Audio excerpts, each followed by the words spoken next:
viikot menivät kuitenkin lähes yhtä nopeasti kuin meidän 3 vuotta tässä Pietarsaaren lukiossamme.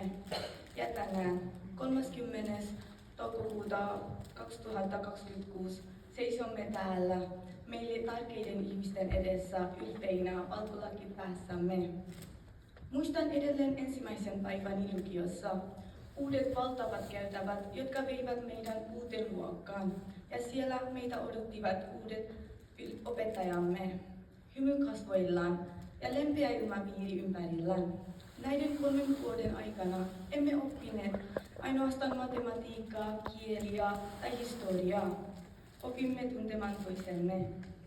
Opettajista tuli meille huoltajia, luokkakavereista läheisiä ja Pietarsaaren lukiosta toinen kotimme. Ja lopulta meidän penkaripäivänämme, joka oli täynnä ihana kaaosta ja jäätävä kylmyyttä, nuo samat valtavat käytävät eivät enää tunteneetkaan suurilta. Päinvastoin tuntui kuin sinne ei edes mahtuisi meidän pieni abiryhmämme. Niin paljon muistoja, naurua ja yhteisiä hetkiä nämä vuodet olivat ehtineet täyttää niiden seinien sisälle. Aika kulkee uskottoman nopeasti. Yhtenä päivänä odotimme opettajia avaamaan luokan ovet, ja tänään odotimme heiltä ruusua, joka tällä hetkellä on sylissämme ja ilahduttaa meitä jokaista. Silti meidän ei tarvitse pelätä ajan kulumista. Mielestäni nuoret aikuiset kantavat usein hiljaista painetta siitä, että aika on valumassa käsistämme ja saavutuksia on liian vähän. Ja meidän pitää kiirehtiä onnistumaan elämässämme. Sanoisin, että sosiaalinen media ei välttämättä ole meidän paras kaverimme tässä iässä. Se saa helposti tuntemaan, että muut ovat aina askeleen edellä, kuin emme olisi vielä saavuttaneet tarpeeksi, ja meidän pitäisi kiirehtiä kohti niin sanottua täydellistä elämää. Mutta olen vähitellen ymmärtänyt, ettei elämä tarvitse elää kilpailuna. Me saamme edetä oman tähtiimme.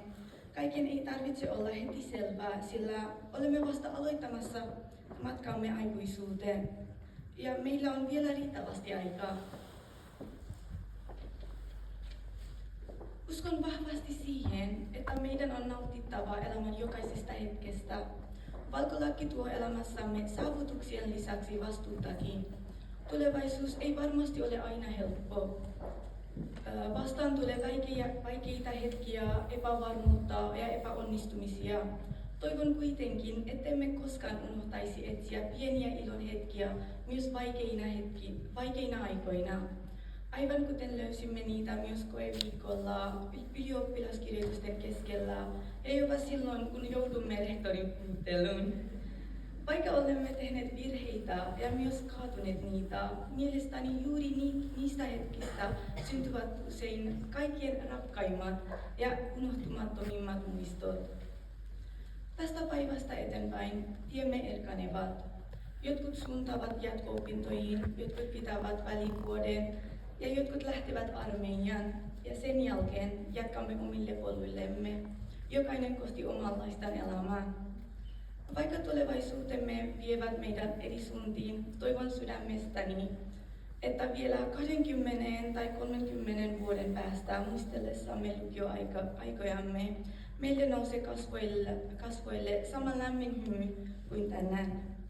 Haluan lopuksi kiittää kaikkia opettajimme ja myös rehtoriamme, että olette kulkeneet rinnallamme ja ohjanneet meitä oikeaan suuntaan silloin, kun olemme olleet eksyksissä.